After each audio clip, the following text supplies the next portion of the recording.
ఓం శ్రీమాత్రే నమః. ఓం గం గణపతయే నమః. ఐం సరస్వత్యై నమః. ఓం శ్రీ గురుభ్యో నమః. జ్ఞానానందమయం దేవం నిర్మలస్ఫటికాకృతిం ఆధారం సర్వవిద్యానాం శ్రీ హయగ్రీవముపాస్మహే. హయగ్రీవ అనుగ్రహ ప్రసాద సిద్ధిరస్తు. సింహరాశి వారికి ముఖ్యంగా ఈ సింహరాశిలో ఉన్నటువంటి మఖా నక్షత్రము 1, 2, 3, 4 పాదాలు, పూర్వ ఫల్గుని నక్షత్రము 1, 2, 3, 4 పాదాలు, ఉత్తర ఫల్గుని నక్షత్రము 1వ పాదము, ఈ 9 నక్షత్ర పాదాల వారు మరియు సింహరాశి. ఈ సింహరాశి వారికి ఈ నవంబరు నెలలో అనగా 1వ తేదీ నుండి నవంబర్ 30వ తేదీ వరకు కూడా గ్రహాల యొక్క స్థితులు, వాటి యొక్క గతులు, వాటి యొక్క వీక్షణలు, అవి కలిసి ఉన్నటువంటి గ్రహాల యొక్క నేచర్ ప్రకారం కనుక చూసుకున్నట్లయితే సింహరాశి వారికి ఆల్రెడీ ఏప్రిల్ మొదటి వారం నుంచి కూడా అష్టమ శని ప్రాబల్యం నడుస్తోంది. ముఖ్యంగా కొన్ని నెలలు బట్టి ఆయన వక్రించి కాస్త ఆ ఎఫెక్షన్స్ అనేటటువంటిది అష్టమం బదులు సప్తమానికి మరల్చాడు. ఇప్పుడు మళ్ళా ఆయన యొక్క డైరెక్ట్ మోషన్ అనేటటువంటిది నవంబర్ 28వ తేదీన శని భగవానుడు ఆయన ముందుకు మరలా తన యొక్క సొంత పూర్వభాద్ర నక్షత్రంలోంచి మళ్ళీ సొంత నక్షత్రానికి ముందుకు వెళ్తున్నాడు. వక్రగతి పోయింది ఆయనకి. ఈ నవంబర్ 28 నుంచి పోతోంది. కాబట్టి అష్టమ శనిని పరిపూర్ణంగా అనుభవించడానికి సింహరాశి వారు మరలా సిద్ధం కావాల్సిందే.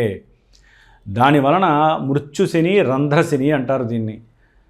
ఎందుకంటే ప్రతి పనిలో ఆటంకము, విఘాతము, ఇబ్బందులు, ఇంత రోగము అంత రోగంగా కనపడటము, దీర్ఘకాలికంగా ఎన్నో రోగాలు ఉంటాయి. మోచెప్పులు కావచ్చు, మోకాళ్ళు పాదబాధలు కావచ్చు, హార్ట్కి సంబంధించిన విషయాలు కావచ్చు, శరీరంలో ఏ అవయవానికి ఏ అంగానికి మనకి ఇబ్బంది కలిగినా అది దీర్ఘకాలికంగా ఉంది, దానికి హాస్పిటల్స్కి వెళ్తూ ధనాన్ని ఖర్చు పెట్టడం, ఇదంతా కూడా కర్మకి సంబంధించిందమ్మా. ఆరోగ్యంగా ఉండాలన్నా కర్మే, అనారోగ్యంగా ఉండాలన్నా అది పూర్వజన్మలో ఎంత దృఢంగా చేసుకుంటే అంత దృఢ కర్మ మనల్ని ఏడిపిస్తూ ఉంటుంది. దానికి అధిపతి ఈ శని భగవానుడు. మరి ఆయన అష్టమ శనిగా సింహరాశి వారికి ఏడిపిస్తూనే ఉంటాడు, బాధ పెడుతూనే ఉంటాడు. కాబట్టి ఈయన యొక్క దృష్టి ఏ స్థానాల మీద పడుతుందో ఆ స్థానాలన్నీ కూడా పటాపంచలైపోతూ ఉంటాయి, అంటే ఇబ్బందులు పడుతూ ఉంటాయి. ముఖ్యంగా ఈయన యొక్క దృష్టి సింహరాశి వారికి పంచమ స్థానమైనటువంటి ధనుస్సు రాశి మీద పడుతోంది. దీనివలన సంతాన విభేదాలు, సంతాన కష్టాలు, సంతాన నష్టాలు, గర్భస్రావాలు, లేకపోతే సంతానపరంగా ఆలస్యము, ప్రేమ వివాహాల పట్ల సుముఖత చూపిస్తున్న వాళ్ళకన్నీ కూడా అవతల వ్యక్తుల నుంచి అబ్బాయి ఇష్టపడితే అబ్బాయి దాన్ని నెగ్లెక్ట్ చేయటం, వాళ్ళ ఇంట్లో పెద్దవాళ్ళు ఒప్పుకోకపోవటం, అబ్బాయి ఇష్టపడితే అమ్మాయి నుంచి తెగదెంపులు రావటము, లేకపోతే ఆర్థికంగా నీకు సరిగ్గా లేదంటము, ఏదో రకమైన కర్మ మిమ్మల్ని వెంటాడుతూనే ఉంటుంది ఈ యొక్క స్థానం మీద పడేసరికి. ముఖ్యంగా సింహరాశి వారికి వృత్తి స్థానం మీద ఈయన యొక్క దృష్టి పడుతుంది అష్టమంలో ఉండి. వృత్తిలో అయితే కనుక లేనిపోని అవమానాలు, అవసరం లేనటువంటి ధన నష్టాలు, అంటే ఒకరు ఉద్యోగం లేదు, ఉద్యోగం ఉంటే కానీ అమ్మాయి ప్రేమించదు, లేకపోతే పెళ్ళి కాదు, లేకపోతే ఇంట్లో నాకంటూ ఒక వాల్యూ ఉండదు అనేటటువంటి ఉద్దేశంతో వీళ్ళు తొందరపడి ఏ బ్యాంకింగ్ మనకి ఎన్నో ఫైనాన్స్లు ఇచ్చేవాళ్ళు ఉంటారు, లేకపోతే కార్పొరేట్ బ్యాంకులు ఏవో ఉంటాయి, లేకపోతే వీళ్ళ ఫ్రెండ్స్ ద్వారా కావచ్చు, ఎవరో ఒకళ్ళ ద్వారా కనుక్కొని ధనాన్ని అప్పుగా తెచ్చుకొని ఈ ఉద్యోగ వ్యవస్థలో పెడతారు. అక్కడ మోసం జరిగిపోవడం అనేది బాగా జరుగుతుంది సింహరాశి వారికి. ఎందుకంటే శని యొక్క దృష్టి అంత మంచిది కాదండి. ఎందుకంటే ఈయన దృష్టి కన్యారాశి మీద పడుతుంది. అంటే వృత్తిరీత్యా, ఏదైనా వ్యాపార కొనుగోళ్ల రీత్యా, అంటే ఏదైనా ఒక వస్తువు అమ్మటంలో కూడా వీరికి ఎన్నో సమస్యలు, మోసపోతూ ఉంటారు.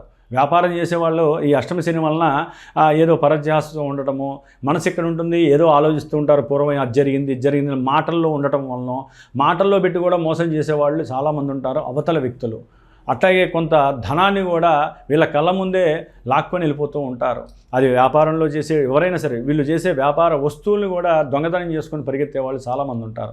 ఇట్లా సింహరాశి వారికి శని ప్రభావం చాలా ఘోరంగా ఉంటుంది. కాబట్టి శనికి సంబంధించినటువంటి జపము హోమాదులు చేయించుకోవటము, లేదా పర్సనల్ జాతకంలో వారికి శని అనుకూలమైతే కనుక ఆకస్మికంగా విదేశాలకు వెళ్ళిపోతారు. శని కనుక అనుకూలంగా ఉన్నారనుకోండి, ఉద్యోగంలో ఒక ఉన్నతమైనటువంటి స్థాయి, కొంచెం ఇబ్బందులు పడతారు అయినా కూడా స్థాయికి వస్తారు. ఆకస్మికంగా ధనలాభము, తాత ముత్తాతల నుంచి వచ్చే ధనం వస్తుంది. ఇట్లా ఉద్యోగంలో ఒక స్థాయికి వెళ్ళిపోతారు, అనుకోని స్థాయికి. ఇవన్నీ కూడా జాతకంలో ఉన్నదాన్ని అన్వయించుకొని చెప్తే ఆ విషయాలు వస్తాయండి. విడిగా అయితే కనుక సింహరాశి వారికి శని వలన మాత్రం చాలా మృత్యు దోషాలు వస్తాయి. మారక దోషాలు అంటారు, రంధ్ర దోషాలు అంటారు.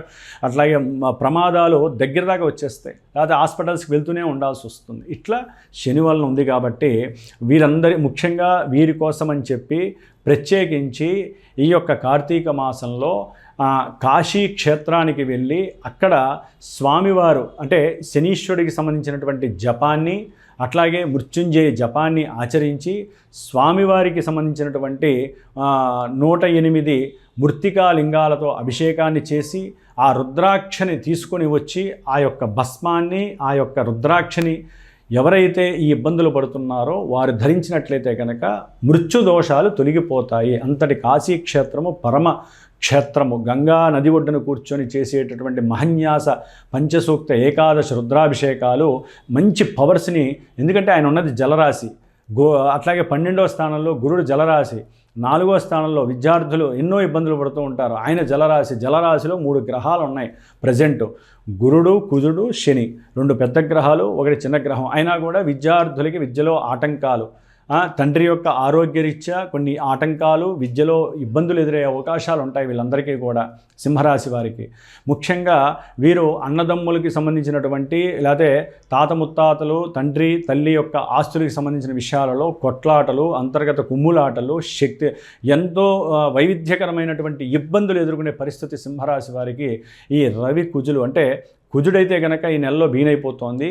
నవంబర్ 17 తర్వాత రవి వచ్చినప్పుడు బాగున్నటువంటి రవి ఇప్పుడు చతుర్థంలోకి రావటం వలన విద్య అంటే ఉన్నతమైనటువంటి విద్యలు కావచ్చు, మామూలు ప్రైమరీ స్కూల్స్లో చదివేటటువంటి విద్యార్థులు కావచ్చు, వీళ్ళందరికీ కూడా ఆటంకాలు తప్పనిసరి కలుగుతాయి.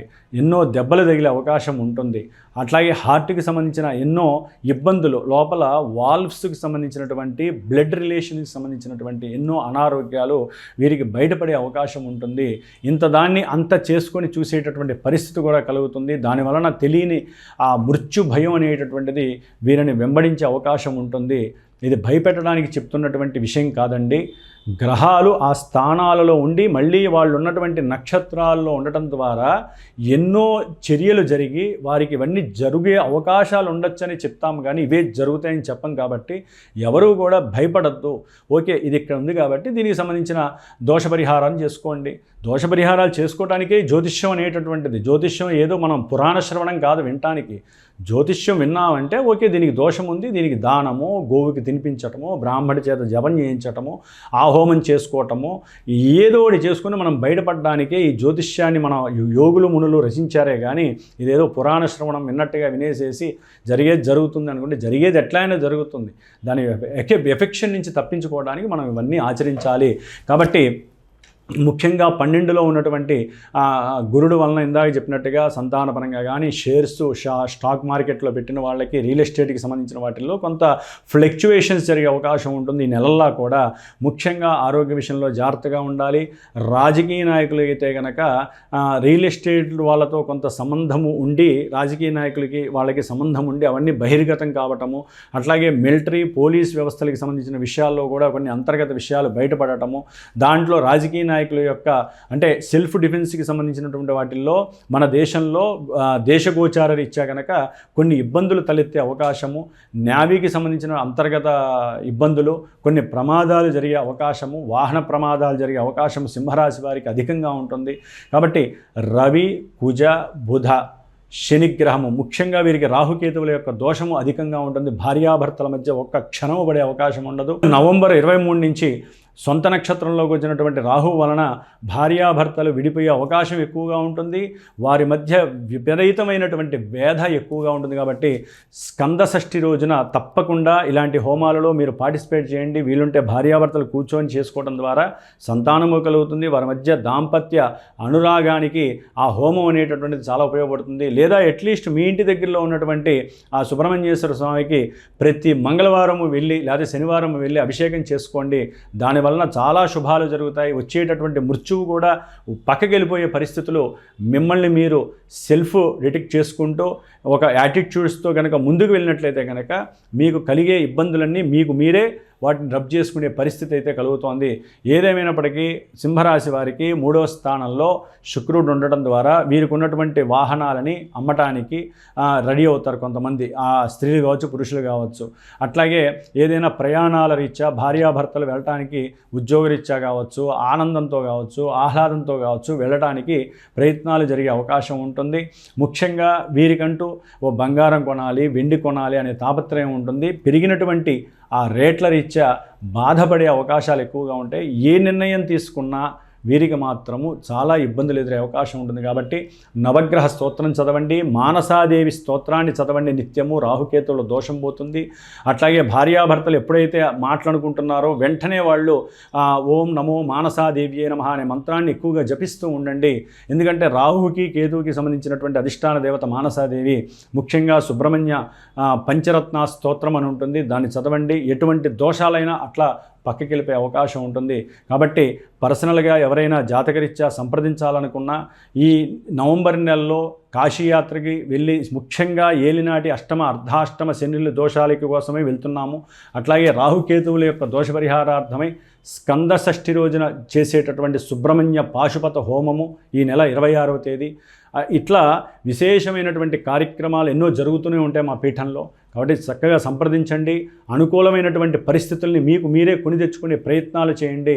జ్యోతిష్యాన్ని నమ్మండి, పరిహారాలు ఆచరించండి. ఈ యొక్క జన్మని సార్థకత చేసుకోండి. ఓం శ్రీమాత్రే నమః.